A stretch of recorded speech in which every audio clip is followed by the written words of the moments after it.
Hello friends, today we will discuss the important topic of maximization of profit.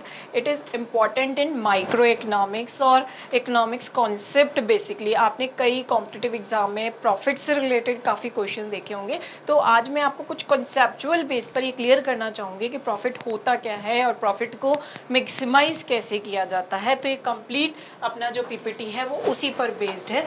Now first we will discuss what is profit maximization. Profit कैसे maximize हो सकता है आपका, वो हमें देखना है बेसिकली।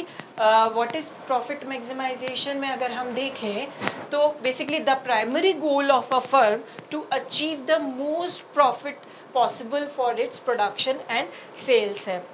कोई भी फर्म है, उसने अपना जितना प्रोडक्शन किया है या उसको मार्केट में जाके बेचा है, तो उससे जो भी उसकी अर्निंग होगी वो उसका क्या हो जाएगा, प्रॉफिट हो जाएगा। और वो कैसे मैक्सिमाइज होगा वो हमें देखना है। What is profit? Income earned by the entrepreneur है। कोई एंटरप्रेन्योर है, वो काम करने जाता है मार्केट में, वो काम क्यों करता है? काम इसलिए ही तो करेगा क्योंकि उसको प्रॉफिट मिले, या हम कह सकते हैं उसको इनकम मिले। तो प्रॉफिट एक तरह से क्या हो गया, एंटरप्रेन्योर की इनकम हो गई जो उसने अर्न की है। Next one is what is profit accounting view of profit. अब अकाउंटिंग व्यू में अगर हम देखें तो प्रॉफिट क्या हो सकता है आपका, एक अकाउंटिंग व्यू में अगर हम देखें तो total revenue minus total explicit cost. अगर अकाउंटिंग लेवल पर हम देखते हैं तो सिर्फ एक्सप्लिसिट कॉस्ट को ही काउंट किया जाता है, क्योंकि इम्प्लिसिट कॉस्ट जो होती है वो एक तरह से इंटरनल होती है, जिसका वैल्यूएशन नहीं होता है, जिसका अकाउंटिंग कोई वैल्यू नहीं होता है। तो हम अकाउंटिंग व्यू से देखें तो प्रॉफिट क्या हो गया, total revenue minus total explicit cost. क्योंकि एक तरह से हम प्रॉफिट क्या निकालते हैं, प्रॉफिट सपोज मैंने अगर पाई से शो किया है तो टी आर यानी total revenue minus total cost. अब यहाँ पे टोटल कॉस्ट में हमने क्या ले लिया है, सिर्फ एक्सप्लिसिट कॉस्ट ले लिया है। तो एक तरह से अकाउंटिंग प्रॉफिट में वो हो गया आपका। अब जब मैं बात करती हूँ आपका what is the economic view of profit, हम इकोनॉमिक टर्म्स में प्रॉफिट किसको बोलेंगे, the total revenue will all cost. अब इसमें दोनों कॉस्ट को हमने ले लिया है, एक्सप्लिसिट कॉस्ट और इम्प्लिसिट कॉस्ट। देखो एक्सप्लिसिट कॉस्ट कौन सी होती है, जो कि लेबर की, कैपिटल की जो दिखने वाली कॉस्ट है जिसको हमें पे करना पड़ता है, वो एक्सप्लिसिट कॉस्ट होती है। और इम्प्लिसिट कॉस्ट होती है यानी कोई एंटरप्रेन्योर है, उसने अपनी फर्म में खुद ही काम कर लिया तो वो इम्प्लिसिट कॉस्ट हो जाएगी। तो दोनों तरह की जो कॉस्ट होती है उसको मिला लेते हैं तो वो इकोनॉमिक व्यू में आ जाता है और वो टोटल कॉस्ट हो जाती है। तो यहाँ पे जो आपका प्रॉफिट हो गया वो क्या हो गया, टी आर यानी total revenue minus total cost. और टोटल कॉस्ट में आपके दोनों ही पार्ट यहाँ पर इंक्लूड हो गए हैं, एक्सप्लिसिट और इम्प्लिसिट। तो इस केस में हम इसको देख सकते हैं। उसके बाद मैं बात करना चाहूँगी possible profit situation. Possible profit situation हम हर मार्केट में देख सकते हैं, अलग अलग होगा। देखो अगर परफेक्ट कंपटीशन में बात करती हूँ तो एक तो पॉजिटिव इकोनॉमिक प्रॉफिट हो सकता है। पॉजिटिव इकोनॉमिक प्रॉफिट यानी जिसको हम बोलेंगे अबनॉर्मल प्रॉफिट, यानी इस केस में क्या होगा आपका ए आर जो एवरेज रेवेन्यू है वो हमेशा एवरेज कॉस्ट से ज़्यादा होगा। फिर है नेगेटिव इकोनॉमिक प्रॉफिट, यानी जिसको हम इन जनरल लैंग्वेज बोलेंगे लॉसेस। अब लॉसेस कब होंगे, जब एवरेज रेवेन्यू एवरेज कॉस्ट से कम होगा, यानी जस्ट इसकी अपोजिट कंडीशन होगी। ठीक है, तब वो क्या हो जाएगा, नेगेटिव इकोनॉमिक प्रॉफिट होगा।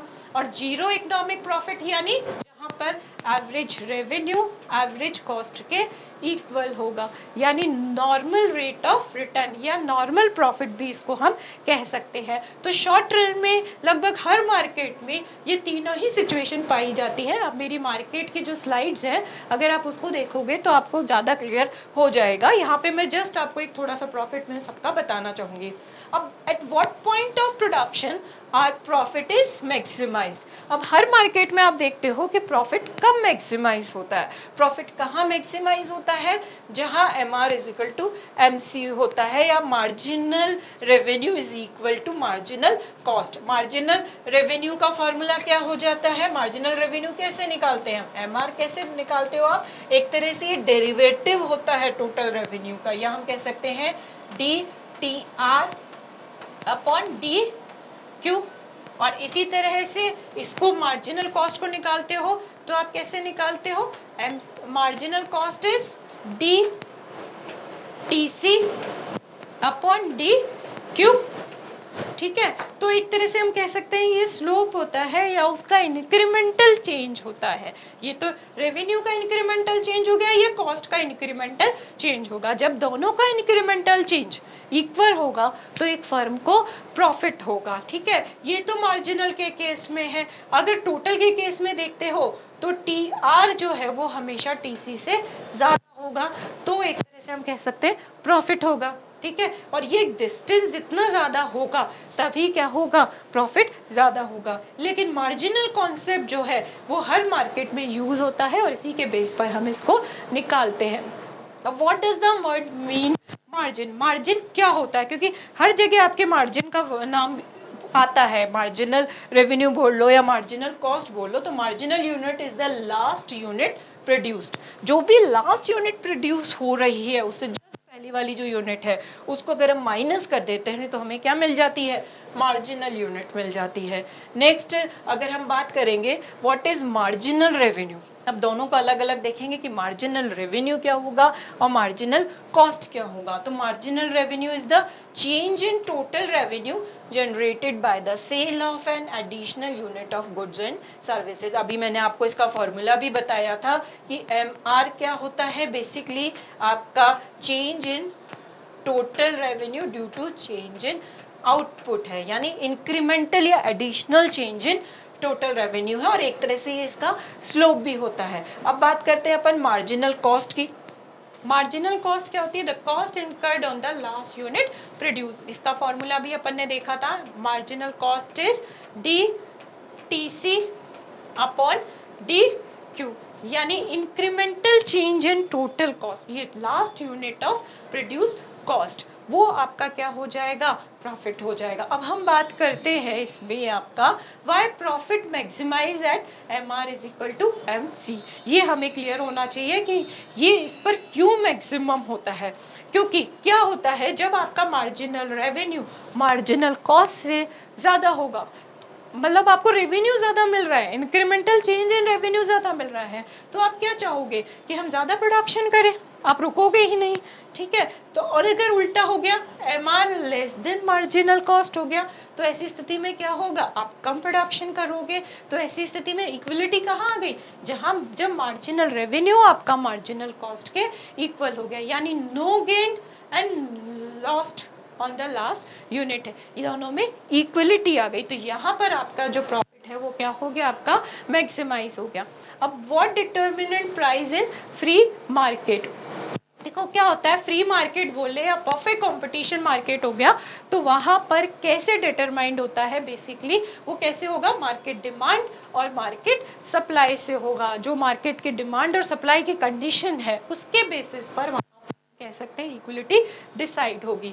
अब देखो, अगर परफेक्ट कंपटीशन की मैं बात करूं तो परफेक्ट कंपटीशन में हमें पता है कि जो डिमांड होता है वो कंज्यूमर की साइड से आता है और सप्लाई जो होता है वो इंडस्ट्री डिसाइड करती है, दोनों में इंटरेक्शन होता है और फाइनली आपका एक प्राइस डिसाइड हो जाता है। सपोज ये आपका क्यू हो और ये प्राइस हो गया, तो इंडस्ट्री जो प्राइस दे देती है इंडिविजुअल फर्म को प्राइस मिल जाता है, ये इंडिविजुअल फर्म का केस है जो कि उसकी इंडस्ट्री के अंदर काम करती है, ये इंडस्ट्री का केस है इन परफेक्ट कंपटीशन। अब इंडिविजुअल फर्म को तो इसने दे दिया, अब ये चाहे इस पे कितना भी प्रोडक्शन कर सकती है लेकिन ये प्राइस को चेंज नहीं कर सकती इन परफेक्ट कंपटीशन। तो यहाँ पर वो अपने आउटपुट को चाहे जितना बढ़ा सकती है लेकिन प्राइस को चेंज नहीं कर सकती, क्योंकि चेंज करते ही क्या होगा, क्योंकि यहाँ पे होमोजीनियस प्रोडक्ट का कॉन्सेप्ट होता है, तो एक फर्म से ही जरूरी नहीं है भोक्ता लेगा वो दूसरी तरफ फर्म की तरफ चला जाएगा, तो उसका टूटने के चांसेस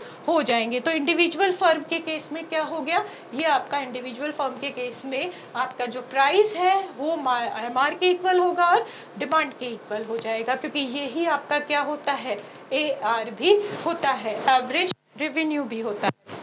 अब परफेक्ट कंपटीशन की अगर मैं बात करूं तो परफेक्ट कंपटीशन में आपके why does P is equal to MR, कई बार क्वेश्चन पूछ लिया जाता है कि परफेक्ट कंपटीशन में जो प्राइस है वो एमआर के इक्वल क्यों होता है, because no matter how many units are bought to market the firm can sell all them at the market price है, क्योंकि उसको कोई फर्क नहीं पड़ता है, वो मार्केट प्राइस पर अपना सारा वो प्रोडक्ट को बेच देती है, क्योंकि इंडस्ट्री ने उसको दे दी है। यहाँ पे जो इंडिविजुअल फर्म जो होती है वो प्राइस टेकर होती है, प्राइस मेकर नहीं होती है इन परफेक्ट कंपटीशन।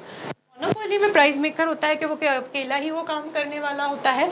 अब इसके बाद बात करते हैं why is a perfect competitive firm demand curve horizontal eight the market price है। अब वो हॉरिजॉन्टल क्यों हो जाता है, कई बार इस तरह के क्वेश्चन में पूछ लिए जाते हैं।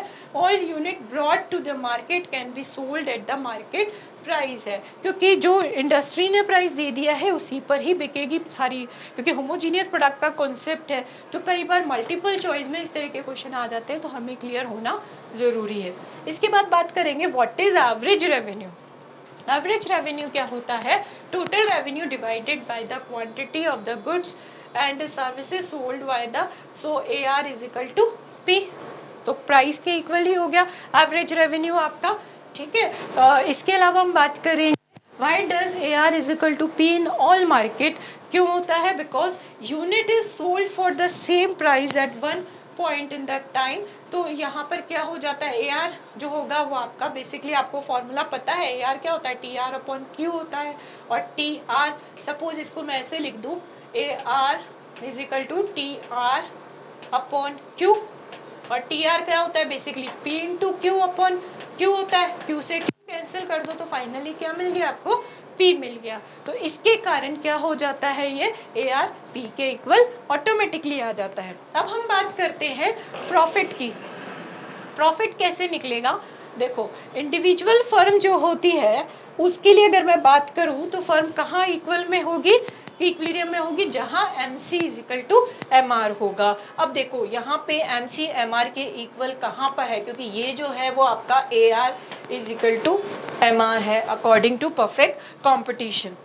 तो इक्विलिब्रियम पोजीशन आपकी आ जाएगी ई पर, यानी Q1 क्वांटिटी जब वो प्रोड्यूस करेगी तो वो इक्विलिब्रियम पोजीशन पर होगी, लेकिन Q2 पे नहीं होगी, क्योंकि यहाँ पर ये देखो मार्जिनल कॉस्ट कम है एमआर से, और यहाँ पर अगर हम देखें थर्ड वन पर Q3 सिचुएशन पर तो मार्जिनल कॉस्ट आपका ज़्यादा है एमआर से। तो ऐसी स्थिति में क्या हो जाएगा, इक्विलिब्रियम कहाँ आएगा, ई पॉइंट पर आएगा। तो फर्म हमेशा इक्विलिब्रियम में रहेगी जहाँ M C equal to M R होगा, यानी यहाँ पर बताया हुआ है कि at Q3 point M C greater than M R था, Q2 पर M C less than M R था। मैंने आपको बताया भी था कि किस सिचुएशन में हो सकता है, लेकिन Q1 पर जो है वो एम सी एम आर के इक्वल है, तो यहाँ पर फर्म को प्रॉफिट मैक्सिमाइज होगा। फाइनली हम कुछ कंक्लूजन निकाल सकते हैं कि profit maximization is assume to be a dominant goal of the typical firm. This means selling a quantity of a good services of fixing a price where total revenue is at a greater where our total cost जहाँ भी TRTC से ज़्यादा होगा वहाँ पर firm को फायदा होगा। A perfectly competitive firm has only one major decision to make, namely what quantity to produce and to understand why this is so consider the basic definition of the profit है। तो profit क्या हो गया, total revenue minus total cost, यानी जितना revenue cost से ज़्यादा होगा उतना ही फर्म का प्रॉफिट बढ़ता जाएगा, या प्राइस इनटू क्वांटिटी, क्योंकि टीआर का फॉर्मूला क्या होता है, पे इनटू क्यू होता है, और अगर कॉस्ट का देखें तो average cost is quantity produced है। तो प्रॉफिट आपका क्या हो गया basically, pi is equal to T R minus T हो गया, जिसको कि हर फर्म हमेशा मैक्सिमाइज करना चाहेगी। और माइक्रो में प्रॉफिट का क्वेश्चन हमेशा पूछा जाता है, और इससे रिलेटेड कॉम्पिटिटिव एग्जाम में कोई ना कोई क्वेश्चन आपसे घुमा के पूछ लिया जाता है। तो ये स्लाइड आपके लिए बहुत इंपॉर्टेंट हो जाता है। Please, thank you.